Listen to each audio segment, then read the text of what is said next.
দিনহাটার গোসানিমারি চাউলের কুঠি এলাকায় বিয়ের দাবিতে এক যুবকের বাড়ির সামনে ধর্নায় বসেছে এক বিবাহিত মহিলা। বৃহস্পতিবার সন্ধ্যে 6:15 নাগাদ পর্যন্ত এই ধর্না অব্যাহত থাকে, যা এলাকায় ব্যাপক আলোড়ন সৃষ্টি করে। স্থানীয় সূত্রে জানা যায়, বুধবার সকাল 11টা থেকে রাত 2টা পর্যন্ত প্রথম দফা ধর্না দেয় বিবাহিত ওই মহিলাটি। তখন যুবকের পরিবার তাকে আশ্বাস দেয় যে বৃহস্পতিবার দুপুর নাগাদ যুবককে নিয়ে আসা হবে। এই আশ্বাসের পরে স্থানীয় গ্রাম পঞ্চায়েতের উপপ্রধান মহিলার নিরাপত্তার কথা বিবেচনা করে তাকে নিজ বাড়িতে আশ্রয় দেন।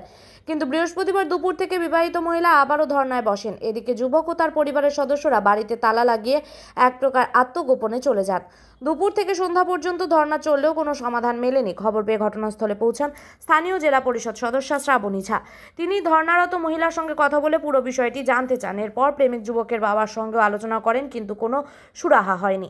জানা গেছে, প্রেমিক যুবক গতকাল ধর্নার ঘটনার পর বিয়ে করার কথা বললেও আজ সে পলাতক। এ বিষয়ে যুবকের বাবা সংবাদ মাধ্যমে কোনো মন্তব্য করতে রাজি হননি। তবে জেলা পরিষদ সদস্য শ্রাবণী ঝা জানান, প্রেমিক যুবকের বাবা বলেছেন যে তার কিছুক্ষণ সময় লাগবে, তাই আমি কিছু সময় দিলাম।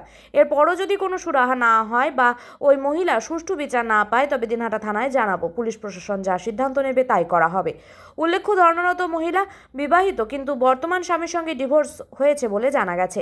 ধর্নারত মহিলা জানান, দীর্ঘ 3 বছর ধরে সামাজিক মাধ্যমে পরিচয় এবং 1.5 বছর ধরে তাদের প্রেমের সম্পর্ক রয়েছে। এই সময় একাধিকবার শারীরিক সম্পর্ক স্থাপন করেছেন বলেও দাবি করেন তিনি। তুমি কি চাও? আমি চাই এই ছেলেকেই বিয়ে করতে। যার সাথে তোমার এত বদনাম হচ্ছে তাকে তুমি বিয়ে করবো। আমি বাড়িতে আমাকে ঢুকতে দেবো না, বাড়ি আমি যাবো না, আমি এখানেই থাকবো। হ্যাঁ, যদি আমার এখানে মৃত্যু হয় তো আমি এখানে থাকবো। আপনার বক্তব্য বলেন তো। আপনার ছেলে তো আপনার ছেলে তো আমার ছেলে। হ্যাঁ, ওই যে নাম্বারে কি করছে না করছে আমরা তো এমনি কিছু জানি না। কোথার থেকে কি করছে। ছেলে তো 3 বছর থেকে বাইরে। তারপরে তো 2 মাস হলো ছেলে বাড়ি এসেছে। না, এই 1 মাসে নাই হয়ে এলাম। 15 দিনের মতো হল। 2 মাস হয়েছে আমার সাথে রোজ দিন কথা হয়। কালকেও কথা হয়েছে, রোজ দিন কথা হয়। মোবাইলে সবকিছু দেখাবো, আমার ছেলে বলছে সব দেখাবো। আমি বাড়ি তো বাড়ি ঘর নাই, কোথায় আছে কোথায় নাই আমি কি জানি। তা তো বললে চলবে না। যখন ছেলেটা মেয়েটার সাথে এরকম সম্পর্ক করছে, মানতে তো হবেই আপনাদেরকে। এ তো 4 বছর থেকে স্বামী ছাড়া আছে। তো স্বামীর বাড়ি যাওয়া, স্বামী ডিভোর্স করছে। আরো ওগুলি কি আরো কি চলে। আপনার ছেলে যখন প্রেম করছে তখন দেখে নাই? প্রেম করছে। আপনার ছেলে যখন করছে তখন দেখে নাই? গরু দেখার আগে তো গরুর দাঁত দেখতে লাগে। গরু বিক্রি হয়ে গেলে দাঁত দেখে কি লাভ আছে? আমার মোবাইলে রং নাম্বার আছে, কত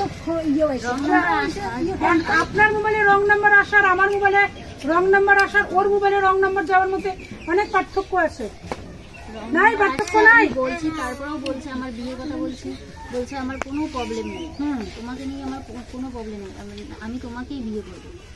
তাহলে আপনার ছেলে এত কিছু করার পরে এখন বিয়ে করবেন, এটা তো চলবে না। আমরা তো জানি না কিছু। না জানেন আপনি ছেলেকে আনার ব্যবস্থা করেন? না জানেন না মানে? মোবাইলে আমার প্রুফ আছে, ওর সাথে প্রমাণপত্র সব দিয়ে যখন দিব তখন তো আপনাদের সব সূত্রকে তুলে নিয়ে যাবে বাড়ি থেকে। এটা কি ভালো হবে? না আপোষে এটা মেনে নিবেন? ছেলে আমার বাড়ির নাই, কি মেনে নেয়? কি মেনে নেওয়া মানে? ছেলে নাই মানে? ছেলে তো কালকেও ছিল বাড়িতে। কালকে ছিল, তার মানে আমাকে তম্বি করতেছেন যে বলে জবরদস্তি যে তোমরা ছেলে। এখন ওনার দুইজনে কথাবার্তা হচ্ছে, ওনারা কি জানে ছেলে আমার কালকের থেকে বাড়িতে নেই। আমরা কি জানি? এতদিন তো ছিল। আমরা যখন যদি মেয়েটার বিচার হবে না, মেয়েটার বিচার তো হবে, সঠিক বিচার হবে না। হবে। মেয়েটা যখন বদনাম হচ্ছে তাহলে মেয়েটাকে তো নিতে লাগবে। সঠিক বিচার জন্য তো এত কিছু। ছেলেটা এখন কই গেছে? আমার তো ফোন রিসিভই করে না। এটা কথা হলো? কথা বলে না, এটা হতেই পারে না। Phone switch off. এতদিন থেকে মোবাইল ছিল, হুট করে মোবাইলটা ওকে জিজ্ঞেস করেন না, ওকে সামনে তো আছে। মোবাইলটা তুমি ওই দিন এবার থানা থেকে লোকেশন চেক করে আপনিই বার করবে। মানুষ পুলিশ বালুর থেকে বের করে সবকিছু কঙ্কাল বার করে। তো ঠিক আছে, পুলিশের সেটা ক্ষমতা আছে। এখন আমি এখানে ভালো মনে আসছি, যেহেতু আমি মহিলা নেত্রী, মহিলার ব্যাপার আমি কানে পড়ছি আমার। আমি এলাকার জেলা পরিষদ, আমি এখানে এসছি। আমি ভালো মনে বলতে চাচ্ছি যে ছেলে কোথায় আছে নিয়ে আসো সামনাসামনি। তোমাদের সাথে তো কারোর সাথে না, তো তোমাদের কারোর সাথে তো ওর কিছু হয়নি, তোমাদের সাথে তো কোনো কথা নাই। এখানে হয়েছে ছেলে এবং মেয়ে, এবং ছেলেকে মেয়েকে সামনাসামনি বসায় কার কি অভিযোগ, কার কি সঠিক সেটা তো করবো। হ্যাঁ। তাহলে ছেলে যদি হাওয়া হয়ে যায় সেটা তো কথা বললে চলবে না, তো ছেলের ছেলেকে তো আনতে হবে এখানে। তো ছেলের সাথে তো আমরা যোগাযোগ করার চেষ্টা করতেছি, ছেলে যদি এখন আমরা যোগাযোগই পাইনি কোনো, তাহলে কি হবে? এটা তাহলে জবরদস্তি হলো ঠিক না। আছে, তাহলে আমি ওকে নিয়ে থানার দ্বারস্থ হই, থানায় যাই, থানায় গিয়ে এই বাড়িতে কারা কাছে আছে প্রত্যেক দিনের নাম দিয়ে FIR-টা করি। তো যখন প্রেম করছে তখন কি বাড়ির ফ্যামিলি কি জিজ্ঞেস করে প্রেম না, করছে? সেই তো তাহলে তোমরা এখন বলতে- ফ্যামিলি হ্যাঁ, কেন action করবো? এখন যে তোমরা বলছো, এখন কেন ছেলে নাই, FIR হবে? ছেলে নাই, এটা কোন ধরনের কথা? করবো তো। কেন? মেয়েটার যদি সঠিক বিচার না হয় তাহলে করবো না। তো সঠিক বিচার করার জন্য তোমরা আসছেন। তো ছেলেকে যেটা আনো, ভালোবাসেন, ছেলেকে তো আনো। বলতেছি তো ছেলের আমার সাথে যোগাযোগই না। আপনাই যোগাযোগ হবে, তাহলে আপনাই ছেলে আসবে, তো তোমার এখন টাকা কি কথার উত্তর দেওয়া হবে না? তোমরা তো ভালোর জন্য আসছো, আমরা তো আর আমার খারাপের জন্য আসিনি। আমি যদি খারাপ চাইতাম পুলিশ নিয়ে ঢুকতাম, পুলিশ নিয়ে কিন্তু ঢুকি নাই। একবারও কই নাই যে তোমরা খারাপের জন্য আসছো। আমি আসছি ভালোর যে জন্য মেয়েটার আসছো। বিচারটা সঠিক হওয়া যাবে, হ্যাঁ। যার জন্য ছেলেটাকেও ডাকবো মেয়েটাকেও ডাকবো, কোনটা সঠিক। মেয়েটা যেটা বলতে যে সেটা ভুলও হতে পারে, হ্যাঁ। মেয়েটার কথা যে বান্ড হতে দেবো না, ছেলেটার সামনে সামনে নষ্ট করবো কেমন করে? ছেলেটাকে আনো। তো সেইটাই তো সকাল থেকেই যোগাযোগ করতেছি আমরা কি বসে আছি? ছেলেটার সাথে যোগাযোগ কানেক্ট কালকে করার জন্য রাত্রিবেলার ঘটনা, পঞ্চায়েত যেটা আমাকে জানিয়েছে কাল রাত্রিবেলার ঘটনা, হ্যাঁ। তো কালকে রাত্রিবেলা থেকে আজকে এতক্ষণ হয়ে গেল, ছেলের সাথে যোগাযোগ হলো না। কোন বিদেশে গেছে? এখন কোথায় গেছে বলে গেলে তো এত কিছুই হতো না। এখন যদি তোমার কোনো ট্র্যাক করার সিস্টেম থাকে সেটা দেখতে হবে। মোবাইল থেকে ট্র্যাক হয়ে দিয়ে হ্যাঁ, তাহলে সেটা করুন। মোবাইল দিলে ট্র্যাক করে বের করবে, হ্যাঁ, যে প্রান্তে থাকুক তুলে নিবে। তাহলে আমারও সুবিধা হবে। ছেলেটা কোথায় আছে তাহলে বের করুন। এটা কোনো কথা হলো? একটা মেয়ের সাথে অবিচার করে তাকে ছেড়ে দিব? মানে মুড়ি খাইলাম আর ঠোঙা ফেলাই দিলাম?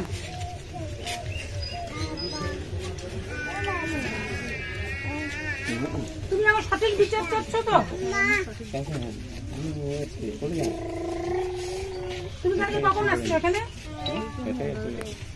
ও সকাল 11টায়, তখন থেকে ছেলে লাপাত্তা। তার আগে আগ পর্যন্ত কথা হয়েছে। আমি আজকে এখানকার আমার চাউলি যেহেতু আমি এখানকার জেলা পরিষদ, তার সাথে আমি ব্লক নেত্রী মহিলা তৃণমূল কংগ্রেসে। আমি একটু আগেই বাড়িতে ফোন গেল আমার, পঞ্চায়েত আমাকে উপপ্রধান এনি আয়ুবদা আমাকে ফোন করে বলে যে কালকে বোর্ডিং পাড়ার এক মেয়েটা আমার পাশেই আছে, ও কালকেই বেলা 11টার থেকে এখানে এসে আছে। শুনলাম এখানে এসে যে ও আজকে 1.5 বছর যাবৎ ছেলেটার সাথে প্রেম করতো এবং ছেলেটা বাইরে থাকতো, এবং যখনই এখানে আসতো তখনই এরা বিভিন্ন জায়গায়, হোটেলে বিভিন্ন জায়গায় এরা ঘুরে বেড়াতো। শারীরিক সম্পর্ক এদের দুজনের মধ্যে হয়েছে। তো কালকে মেয়েটা কোনো কারণে জানতে পারে যে ছেলের কেউ হয়তো অন্যত্র বিয়ে দিচ্ছে। খবর পেয়েই মেয়েটা চলে আসে, তার বাড়ির সামনে এসে বলে, কিন্তু সেই সময়টা এদের বাড়ির লোক তালা বন্ধ করে মেয়েকে ঢুকতে দিচ্ছে না। আমি মেয়ের মুখ থেকে সবকিছু শুনলাম, ছেলে পলাতক। আমার এখন একটাই কথা, ছেলেকে এখানে নিয়ে আসুক।